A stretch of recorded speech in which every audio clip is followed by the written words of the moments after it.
Hi, and welcome to the Data Basement podcast. Today, we're honored to introduce Erin West, who's the driving force behind Operation Shamrock. As the founder of this vital nonprofit organization, Erin is at the forefront of global fight against transnational organized crime, with a specific focus on dismantling sophisticated cyber scams like pig butchering. She's had a distinguished career spanning over 26 years as a deputy district attorney in the Santa Clara County, California, and brings a wealth of experience in investigating and prosecuting complex financial crimes, particularly around cryptocurrency.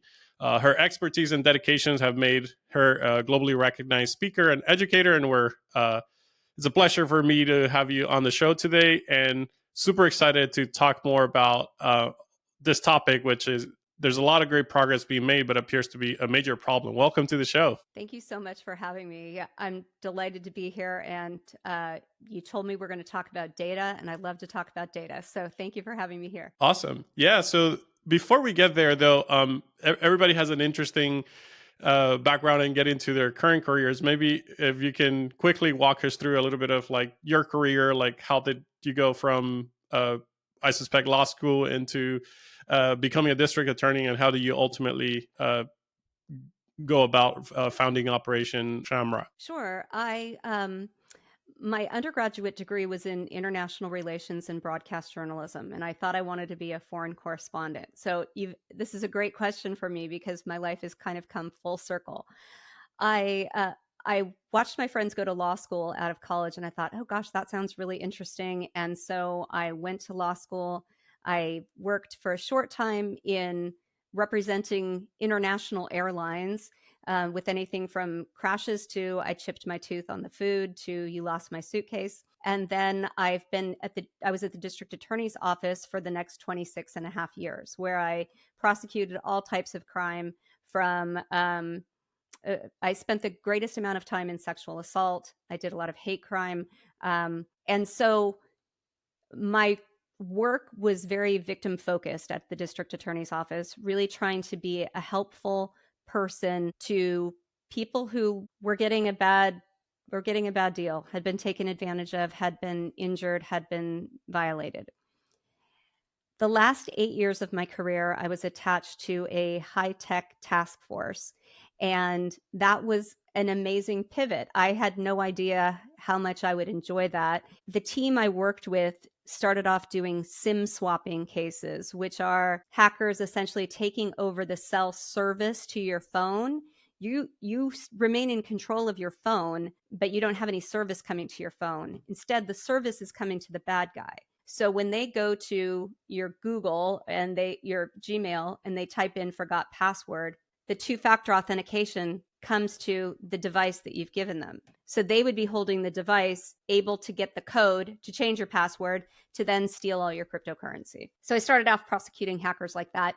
And then from there, starting in 2022, I started getting these cases called pig butchering cases, and they are the phenomenon that has changed my life. It is a long con romance scam / investment scheme that is being run on an industrial scale by Chinese organized crime set up in Southeast Asia. The human power to run these scams is human trafficked workers who thought they were coming for a different job, but instead got misled and ended up in these compounds where they can't leave and they're forced to do this work 16 hours a day. So what I was watching in the United States was people losing every cent they had. And I fought it as hard as I could as a local prosecutor. And then it became clear to me that this required more time and attention. So I retired from my job as a prosecutor and started a nonprofit called Operation Shamrock, where our entire mission is to educate about, mobilize against, and disrupt transnational organized crime. That's a super fascinating story. So maybe let's start. You mentioned you were you wanted to talk about data really bad, and I'm a data nerd myself. So maybe why don't we start there in terms of like for this particular types of scams, we're seeing in other areas of cybercrime, particularly around threat actors that are trying to create better malware, to infiltrate organizations, to exfiltrate data, or to just spread ransomware. They're starting to use a lot of the generative AI tools for writing more effective malware. So just wanted to start, how are cyber criminals utilizing these new technologies like machine learning and artificial intelligence to enhance the sophistication, perhaps, of the type of scams that you're investigating? Yeah, I think the problem that we have with AI is that it enables them to hit more people than they could before. They can have bots talking to people because part of the scam of pig butchering is that we're going to spend a lot of time chatting with you. We're going to spend a lot of time just sending texts back and forth. And if bots can do that, that frees up human work to do other things. And so what we're seeing is the ability of them to hit more people than they once were. But I think one of the other problems that we're seeing is with the deep fakes and the ability to convince victims that they are able to have a video chat with someone. That really makes it feel real to people. And I've talked to human trafficked victims who have told me how it works and how they were able to they refer to their online persona as their model. And they said, I was able to put my model's face on mine and have these conversations. And that it's really jumped a barrier that once was. We used to be able to tell people, well, if they won't get on a video chat with you, then they're probably not real. Well, no, they'll get on the video chat now and they'll look very real and they're still not who they say they are. So that is of concern. I think we don't even really have a good handle on exactly how that technology is being used inside these compounds. We don't have enough information coming out of the compounds to tell us how they are using technology to their benefit. We know that they are, but there's more data to be, there's more evidence to be gained. There's more data that needs to be collected from people who are emerging from these compounds. I think one of the challenges too is that the ability of some of these tools to process data at scale, they mean that any public information that is available from, I guess, one of the victims' social media profiles or anything else, I guess, could be used against them by these tools as well, right? Because all that open data or open source intelligence. Absolutely. And I think that's part of the challenge with this type of scam, because this type of scam is a social engineering scam to make you think that this relationship is the most important relationship in your life. This person knows you better than anyone else.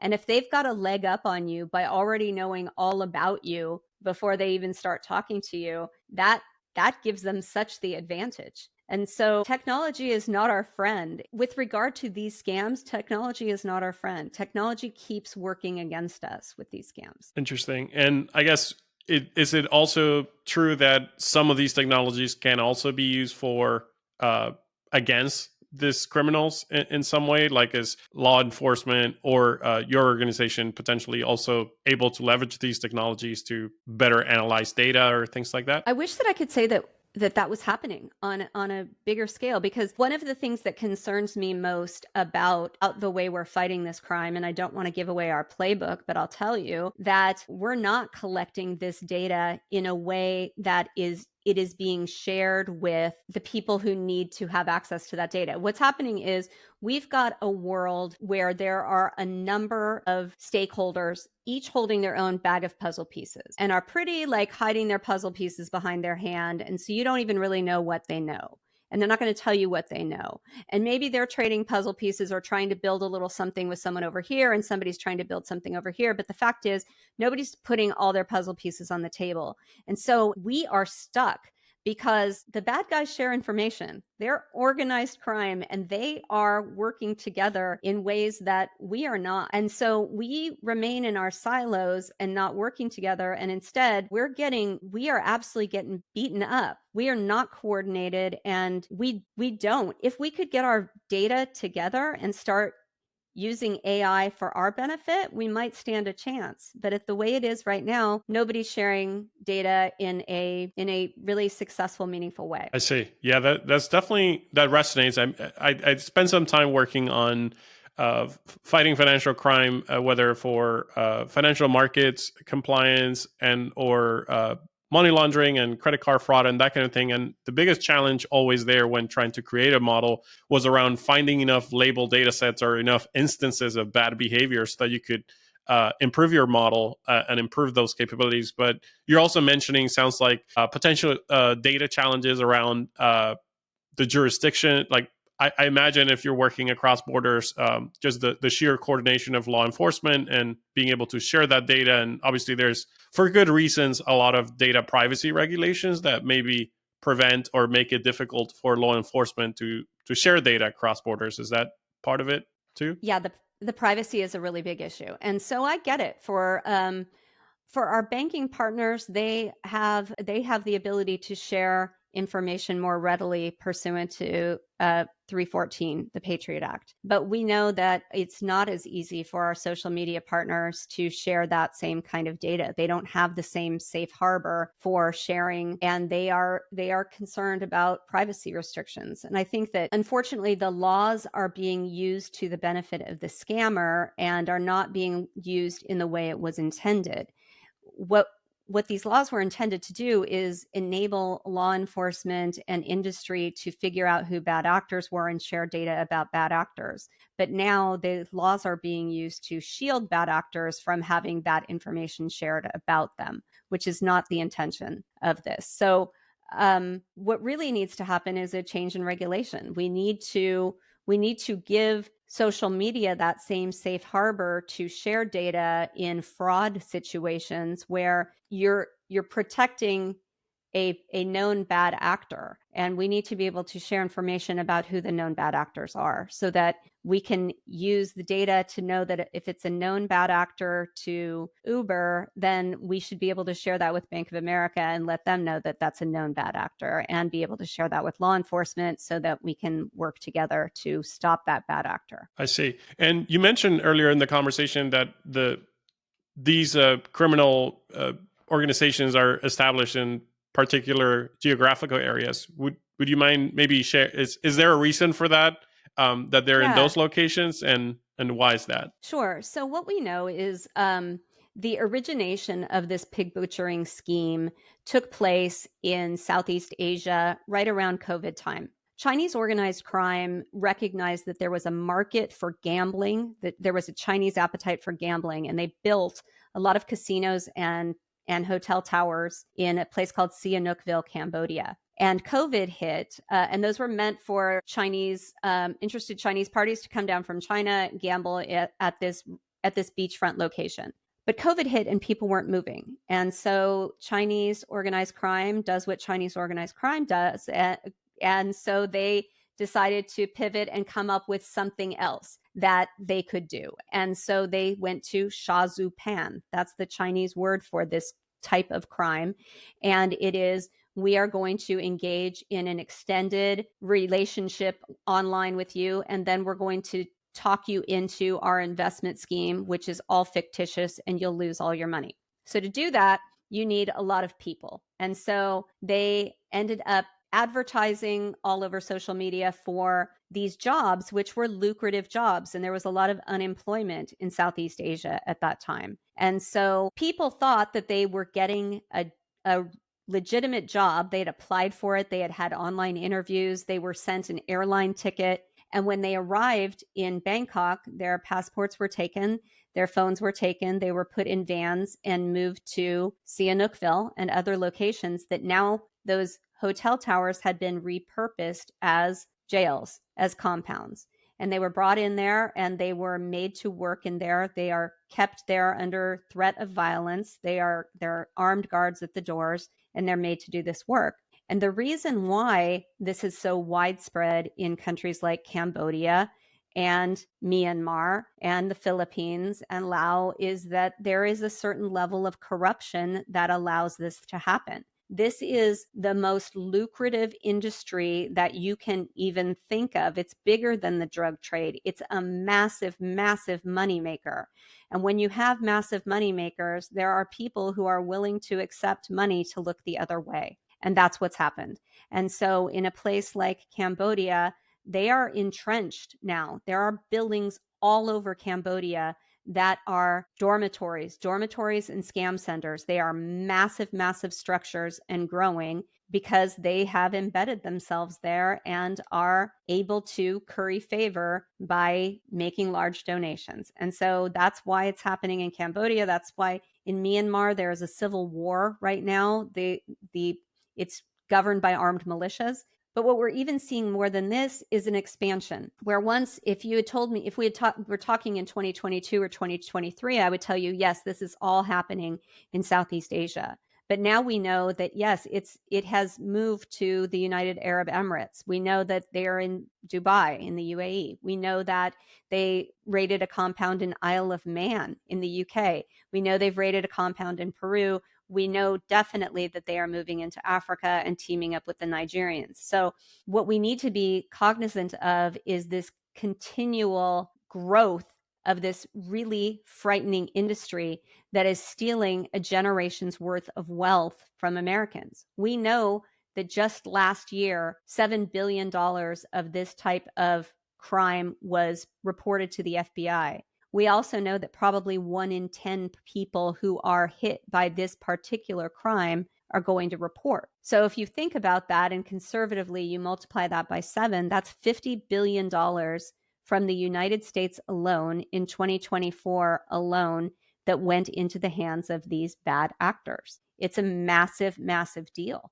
Well, I guess getting to the money part, I think this might be another interesting rabbit hole we could go into in terms of like data analysis. So, the use of cryptocurrency has been both, I guess, a blessing and a curse, at least from my limited knowledge, in the sense that some of the criminals believe that their behavior is completely anonymized, and it turns out, thankfully, that it's not when prosecuting them in some senses. But maybe could you elaborate a little bit of like what do the perpetrators do to steal the money from the victims, and why is that another layer of complexity when it comes to cryptocurrency? Yeah. So the way it works, again, the scammers are using technology to their benefit in a big way. So what they do is they are using a means of currency that is not familiar to victims. They're doing that on purpose because it's easy to confuse people who don't know a lot about cryptocurrency. They've also chosen a way of moving money that is not very well known, understood, appreciated by law enforcement. So that enables them to run circles around us in that way as well. The way it works is they will convince a victim that to invest $5,000, and the victim will take that money out of their checking account and they will wire it to someplace like Coinbase or crypto.com, an American-based and they will avoid confusion on the victim's part by sending them screenshots of every screen they will see and circling what they need to do. They couldn't make it more user-friendly. Our victim will open up a legitimate account in their name at a crypto exchange. They will put in their US dollars, and the scammer will teach them how to convert their US dollars into cryptocurrency. Sometimes Bitcoin, but more often USDT or Tether. That's a stable coin. It's pegged 1-to-1 to the US dollar. So if you have 5,000 US dollars, you have 5,000 Tether. So they convert the money into Tether, and this is where it gets stolen. They tell the victim, okay, my uncle says it's time, because it's always an uncle or a professor or a more learned person. That's how the scam goes. My uncle says it's time to make the deposit into the investment account. And so they, again, using screenshots, show the victim how to move money into what they think is an investment platform. But it's not an investment platform at all. It's a fake website that has nothing to it. The victim thinks their money is deposited into an account in their name. They're shown a dashboard that shows the increase in the value of their money from 5,000 Tether to 6,800 Tether to 7,500 Tether. Now they have 10,000 Tether by the end of the week. And they think, wow, I've made it. The truth of it is, when the scammer told the victim to invest it in this platform, they were really giving the victim a wallet address on the blockchain where the victim sent their money. The scammer immediately moved that money and moved that money and moved that money down the blockchain. And for the most part, able to conceal it until it hits. What we're looking for as law enforcement is we're looking for a place where we can serve a search warrant or a subpoena and collect that money back. And you're right. Scammers used to think that the anonymity of using cryptocurrency would save them. but it saves them only up until they try to take that cryptocurrency off the blockchain. When they want to cash out, there has to be, well, that is where a safe financial system requires know your customer information, so that whatever exchange is enabling that money to come off the blockchain, to change once again your cryptocurrency into US dollars, they're supposed to collect your information so that fraudulent stuff isn't going on. But the scammers have gotten their way around that as well by using money mules and using getting someone like Dan Fernandez to hold an account and pay you a percentage of what you allow us to move through your account. And so that's what they're doing. And so they find a lot of people in rural Thailand who are willing to hold that account and let the money flow through their account because they're making decent money and they don't really think it's hurting anything. Wow. Okay. So in terms of like how to better, I guess, general piece of advice. So you mentioned like the first advice was like, if get them on a video call, because that way you can tell as a real person. What other ways is it possible to identify that folks are getting into? Well, I guess one would be that if you're getting a return that is substantially better orders of magnitude than the market, then there's probably something wrong with the whole situation, right? Right. I think what happens though is their social engineering is so good that they're able to talk their victims into believing anything. And I want to talk about that for a quick second, just to say that their social engineering is on a caliber that is beyond understanding. They've got tricks that are used in cults, and they are able to convince these victims that they are the only ones that can be trusted and that they would never do anything to harm them. So they are able to come up with workarounds for everything. So I think what we need to do is we need to be educated from the outset that these scammers are out there, and they are out there as an army. There is literally an army of people that is out there trying to steal your money every single day. And so that's why we need to be so careful about any unsolicited electronic communication that comes our way. We need to assume that everything that is coming at us on our phone is a scammer unless otherwise proven. And we need to reinforce exactly what you're saying. Ideas like there is no free lunch. You are never going to get that kind of a return on your money. And even though it might appear you might have some FOMO about what's going on, and you may have some misdirected idea that people are making a ton of money in crypto. The fact is that anyone promising you returns like this is a scammer. They just are. And so we just need to be super cautious, and we really need to spread the awareness, because if we look at what's really happening out there, there is not a lot of friction on these people. There is not a lot of anybody doing much of anything to make this stop. And so we need to look at what we can control from where we sit, and that is, one, making everyone we know aware of this. Two, telling our legislators that we've got a major problem.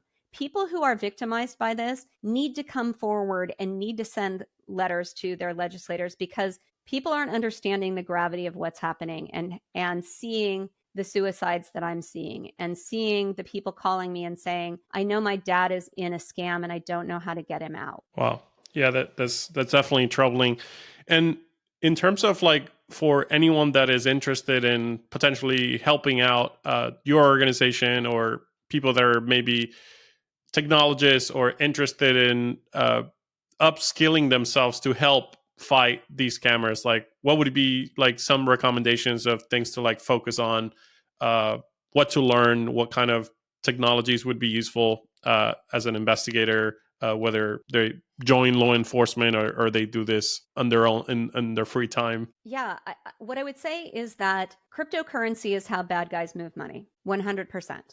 But we also know there's plenty of good work being done with cryptocurrency at all. I'm not an anti-crypto person. What I am is very cognizant that that's how bad guys are moving money. So we need to get on top of that now. We need to be we need to be not afraid of cryptocurrency. We need to understand that the blockchain is an investigative tool, and we need to embrace ways to learn how to do it. Because what we're seeing is we're seeing cryptocurrency pop up in all kinds of different crimes these days, not just fraud.